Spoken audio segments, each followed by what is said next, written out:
এখানে দেখতে পাচ্ছি সার্জিস হাসনাত সহ সবাই মাঠে নেমে গিয়েছে। কি হবে এবার ডক্টর ইউনূসের? সবাই কিন্তু ডক্টর ইউনূসের বাসভবনের দিকে সামনে এগিয়ে যাচ্ছে।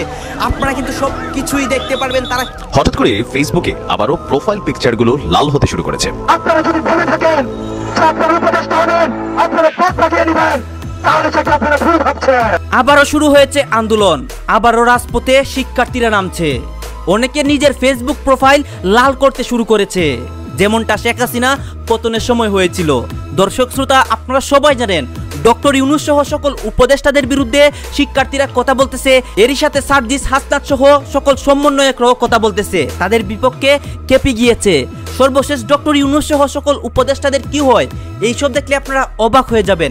আপনারা সম্পূর্ণ ভিডিও দেখবেন, তারপরে কিন্তু আপনারা মন্তব্য করবেন শিক্ষার্থীরা কি এইসব ঠিক করতেছে এবং এইসব যে হচ্ছে কার অনুপ্রেরণায় হচ্ছে। ভিডিওটা কিন্তু খুবই ইম্পর্টেন্ট, আপনারা ধারাবাহিকটি দেখবেন এই ভিডিওগুলা। এই যে দেখতে থাকুন। যিনি একটি মামলার এখনো খুনের আসামি, এমন এক ব্যক্তিকে উপদেষ্টা মণ্ডলীর সদস্য করে বাংলাদেশে যে বিতর্কের ঝড় উঠিয়েছেন, বিতর্কিত ব্যক্তিকে কেন এই রাখা যাবে না? কারণ তারা হয়তো কিছুক্ষণের মধ্যেই আবার ডক্টর ইউনূসের বাসভবনের দিকে চলে যাবে। এদিকে কিন্তু দেখেন দর্শক, গুলিস্তান মাঠ তারা কিন্তু একদম দখল করে নিয়েছে এবং এখানে পুলিশ টিয়ারশেল ছাড়তেছে এবং ছাত্রদেরকেও কিন্তু প্রতিহত করার চেষ্টা করতেছে। এবং এখানে দেখতে পাচ্ছেন শিশুরা কিন্তু মাঠে নেমে এসেছে। ছাত্রলীগের কর্মীরা আবারও ঐক্যবদ্ধ হয়ে তারা কিন্তু আবার প্রতিহত করার চেষ্টা করতেছে। পুলিশ প্রশাসন লক্ষ লক্ষ মানুষ কিন্তু ডক্টর ইউনূসের পদত্যাগের দাবিতে এখানে ইট পাটকেল নিক্ষেপ করতেছে। পুলিশ প্রশাসন সেটাকে সামাল দেওয়ার চেষ্টা করতেছে।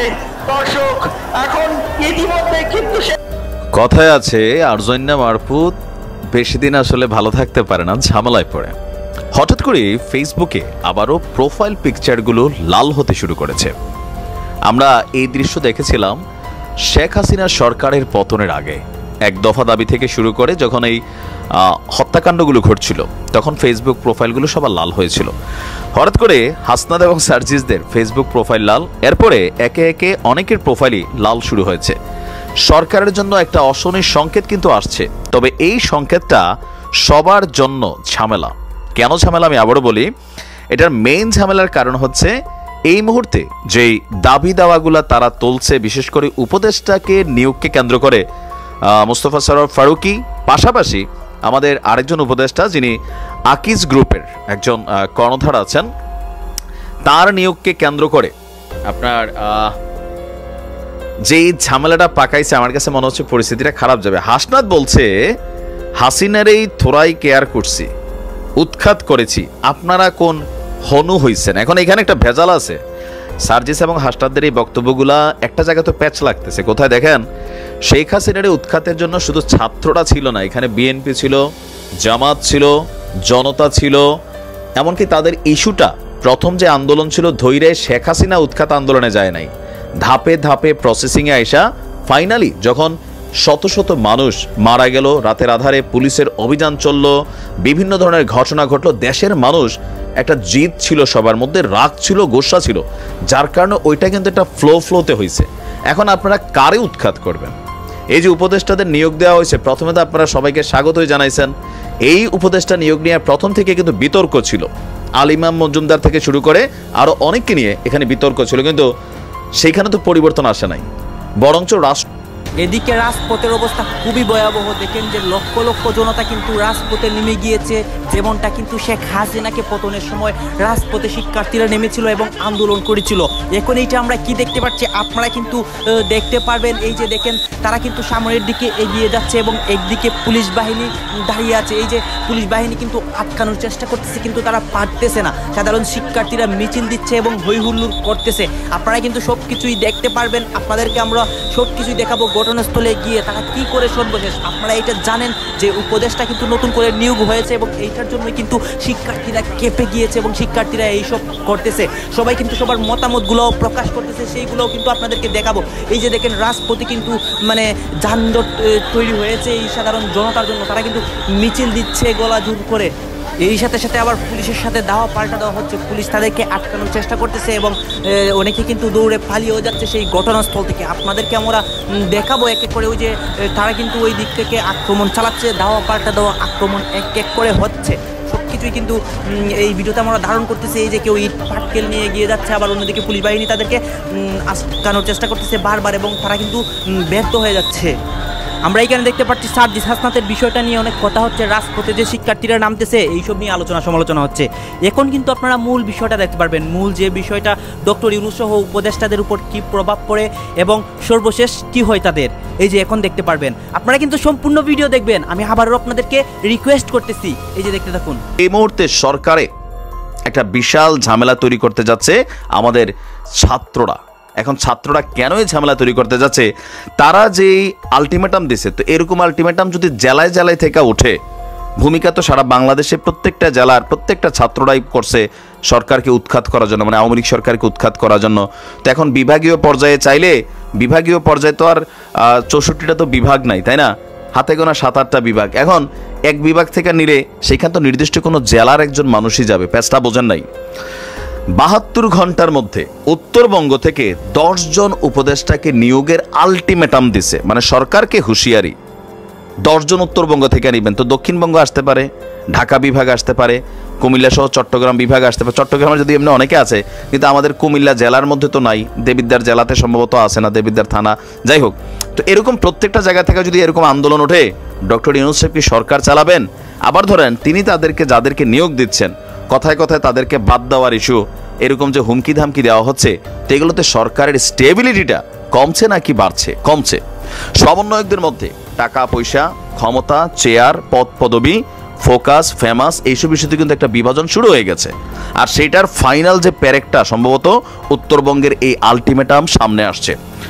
বলা হচ্ছে যে আবু সাইদের রক্তে এই ঘটনাটা ঘটল, সেই আন্দোলনের সূতিকাগার ছিল রংপুর। সেই রংপুর থেকে কোনো উপদেষ্টা জায়গা পেল না। এবার 72 ঘন্টার মধ্যে উত্তরাঞ্চল থেকে 10 জন উপদেষ্টা নিয়োগ না দিলে কঠোর আন্দোলনের হুঁশিয়ারি দেন তারা। তো তাদের এই আন্দোলনটা যদি হুঁশিয়ারি দেয়, তাদেরকে দমাবে কারা? পুলিশ। তাদেরকে দমাবে কারা? সেনাবাহিনী। তাদেরকে দমাবে কারা? উত্তরাঞ্চল ছাড়া আরও যে বাংলাদেশের বিভিন্ন অঞ্চল আছে, প্রত্যেক জায়গার থেকে যদি এরকম আওয়াজ ওঠে, তাহলে রাজনৈতিক দলগুলা বৈশা বৈশা কি চিরা খাবে, মুড়ি খাবে? এখানে কিন্তু দেখেন সমীকরণটা কোন দিকে যাচ্ছে। এই আন্দোলন সামহাও ক্ষমতাকে কেন্দ্র করে একটা ঝামেলার দিকে চলে যাচ্ছে, আমার কাছে মনে হচ্ছে আর কি। তাদের দাবি, বৈষম্য দূরীকরণের যে বিপ্লবটা সংগঠিত হলো, তার ফলাফল শূন্য হতে চলছে। বেগম রোকেয়া বিশ্ববিদ্যালয়ের প্রধান ফটকের সামনে বিক্ষোভ করে বৈরবীর বৈষম্য বিরোধী ছাত্র আন্দোলনকারীরা। তাদের বক্তব্য যে আপনার উত্তরবঙ্গের আবু সাইদ প্রাণ দিল, আর অন্তর্বর্তী সরকারের বেশিরভাগ উপদেষ্টাই দক্ষিণবঙ্গের। এই বৈষম্য আমরা মেনে নেব না। শপথ গ্রহণের পরের দিন রংপুরে সে প্রধান উপদেষ্টা বলেছিলেন রংপুর হবে বাংলাদেশের 1 নম্বর জেলা, কিন্তু এই পর্যন্ত রংপুরে আমরা সেই ধরনের কোনো তৎপরতা দেখতে পাইনি। দেশের অন্যান্য অঞ্চল থেকে উপদেষ্টা নিয়োগ দেওয়া হলো, রংপুরে এখন পর্যন্ত একজনকে কেন নেওয়া হলো না? যদি না হয় তাহলে রংপুর ব্লকেট কর্মসূচি তারা আপনার আন্দোলন গড়ে তুলবে। আর অবিলম্বে 10 জন উপদেষ্টা নিয়োগ সহ সকল বৈষম্য দূর করতে হবে, অন্যথায় রংপুরকে অচল করতে উত্তরবঙ্গ ব্লকেট কর্মসূচির হুঁশিয়ারি দিয়েছে সেখানকার সমন্বয়করা। তারা বলছেন যে আবু সাইদের রক্তের সঙ্গে বেইমানি কোনোভাবে মেনে নিবে না। সরকার গঠনের পর প্রধান উপদেষ্টা রংপুর সফরে এসে আঞ্চলিক বৈষম্য দূরের প্রতিশ্রুতি দিলেও বাস্তবতা ভিন্ন। এখন আসলে কি ঘটতে যাচ্ছে? রংপুর বিভাগ থেকে এরকম আওয়াজ আসছে, সিলেট থেকে আওয়াজ আসবে, অন্যান্য জায়গা থেকে আওয়াজ আসবে, কেউ বলবে 10, কেউ বলবে 20। আবার ঢাকাতে মূল সমন্বয়কদের মধ্যে একটা ডিভাইডেশন হয়ে গেছে। কালকে নাহিদ গিয়ে একটা টিমে ঠান্ডা করা লাগছে। এখন পর্যন্ত সমন্বয়করা যেই ইস্যুগুলোতে সফল, আওয়ামী লীগের বিপরীতে, যেমন শেখ হাসিনা বাংলাদেশে বললো যে একটা প্রোগ্রাম দিবে, ওইখানে মোটামুটি একটা কমন ইস্যুতে সবাই আসছে। কারণ আওয়ামী লীগ আসলে সবার জন্য ঝামেলা, এটা সবাই বোঝে। কিন্তু আপনি দেখেন যেই ইস্যুটাতে আওয়ামী লীগ কানেক্টেড না, সেই রকম কোনো ইস্যুতে সমন্বয়কদের এই মুহূর্তে মার্কেটে অবস্থানটা কতটুকু? সরকারি উপদেষ্টা কারা নিয়োগ দিচ্ছেন? মোস্তফা সারোয়ার ফারুকীকে কে নিয়োগ দিয়েছেন? হেফাজত আলটিমেটাম দিয়েছে। এই যে আলটিমেটাম, পাল্টা আলটিমেটাম, ফারুকি ঢুকলো, আবার তাকে বের করে যদি দিতে হয়, একজন উপদেষ্টার একটা মন্ত্রণালয় দিচ্ছে, আবার কতক্ষণ পরে সেটা নাড়াচাড়া করতে হয়, স্টেবিলিটিটা কোন পর্যায়ে যায়? এখন এই সমন্বয়কদেরকে কিভাবে একত্রিত করবে এটা কিন্তু আর সুযোগ নেই। কেননা আমি বলি, নাহিদার আসিফ যখন কোটি টাকা দামের গাড়িতে চড়ে দৌড়ায়, সামনে টেলিভিশন, স্যাটেলাইট মিডিয়া, পরিবারের ভ্যালু অন্যরকম, প্রটোকল, নিরাপত্তা, হ্যাঁ, টাকা পয়সা, সম্মান, বিয়ে শাদী করতেছে, সার্জিস হাসনাতরা মানে ক্ষমতার বাহিরে থেকেও একটা রাজনৈতিক দলের প্রধান যেই লেভেলে তারেক জিয়া বা সজীব ওয়াজেদ জয়রা বিলংস করতো, এখনকার দিনে হাসনাত, সার্জিসরা এটা বিলংস করে। এটাতে একটা আভ্যন্তরীণ জেলাসি সবার মধ্যে তৈরি হয়েছে। অনেক জায়গায় সমন্বয়করা পদত্যাগ করেছে, তাদের বিভিন্ন জেলায় জেলায় মুভমেন্ট, অনেকে এটাকে পজিটিভ নিচ্ছে, নেগেটিভ নিচ্ছে, দিন শেষে তারা কিন্তু বিভাজিত হয়ে যাচ্ছে। এটা মনে রাখেন। এখন এই বিভাজনটা তাদের জন্য, সরকারের জন্য, পলিটিক্যাল দলগুলোর জন্য বড় ধরনের ঝামেলা তৈরি করবে। তবে বিএনপি টেকনিক্যালি তারা তাদের মতন করে একটা আওয়ামী লীগের সাথে পজিটিভ সম্পর্ক এখনও আছে, টেকনিক্যালি কিন্তু আছে। তবে জামাতের জন্য ভবিষ্যতে বড় হুঁশিয়ারি হবে, ছাত্রদের জন্য বড় ঝামেলা হবে। এখন ডক্টর মোহাম্মদ ইউনূস সাহেব এটাকে কিভাবে তিনি করবেন? আজকে রংপুর থেকে হুঁশিয়ারি দিল 10 জন নিতে হবে, তিনি যদি নিয়ে আনেন তো কালকে সিলেট থেকে আসবে, বরিশাল থেকে আসবে, অন্যান্য বিভাগ থেকে আসবে, জেলা থেকে আসবে, সবই তো ছাত্র। আপনি দমানোর জন্য পুলিশ কিভাবে বাড়াবেন? এখন এটা আসলে কিভাবে কি করবে আমার নিজেরও মাথায় ধরে না।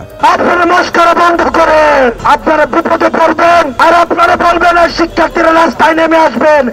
এই দিন আর বেশি দিন থাকবে না। আপনাদের সেভ করার জন্য শিক্ষার্থীরা আর আসবে না। শিক্ষার্থীদের রক্তকে বুঝি করে, শ্রমিকের রক্তকে বুঝি করে, সাধারণ মানুষের রক্তকে বুঝি করে আপনারা যদি ভেবে থাকেন যে আপনারা উপদেষ্টা হবেন, আপনারা পথ বাগিয়ে নেবেন, তাহলে সেটা আপনারা ভুল ভাবছেন। মস্করা হচ্ছে। 3 মাস পরে এসে আমাদের ছাত্রদেরকে রাস্তায় নামতে হচ্ছে খুনি শেখ হাসিনার বিচারের দাবিতে। শিক্ষার্থীরা যখন মুজিববাদ, মিথ্যাবাদ বলে রাস্তা দখল করে আছে, শিক্ষার্থীরা যখন আওয়ামী দোষরদের তাড়াতে ব্যস্ত, ঠিক তখন আমরা খবর পাই নতুন উপদেষ্টা নিয়োগ দিচ্ছে বঙ্গভবনে বসে। যারা বঙ্গভবনে, যারা ধানমন্ত্রী 32কে কাফালা মনে করে, তাদেরকে উপদেষ্টা নিয়োগ দেওয়া হয়েছে। আমরা স্পষ্ট করতে চাই, শিক্ষার্থীদের নিজেদের জীবন রয়েছে, তারা বিপ্লব করেছে রাষ্ট্রের সামগ্রিক কল্যাণের জন্য, কিন্তু শিক্ষার্থীদের রক্তকে বুঝি করে, শ্রমিকের রক্তকে বুঝি করে, সাধারণ মানুষের রক্তকে বুঝি করে আপনারা যদি ভেবে থাকেন যে আপনারা উপদেষ্টা হবেন, আপনারা পথ বাগিয়ে নেবেন, তাহলে সেটা আপনারা ভুল ভাবছেন। আমরা স্পষ্ট করে বলতে চাই, আমরা জানতে চাই কাদের প্রেসক্রিপশনে এই আওয়ামী সরকার পুনর্বাসন হচ্ছে। শিক্ষার্থীরা নিজেদের তাজা রক্ত রাস্তায় ফেলে দিয়ে, শ্রমিকরা তাজা রক্ত রাস্তায় ফেলে দিয়ে এই 24-এর গণঅভ্যুত্থান সফল করেছে।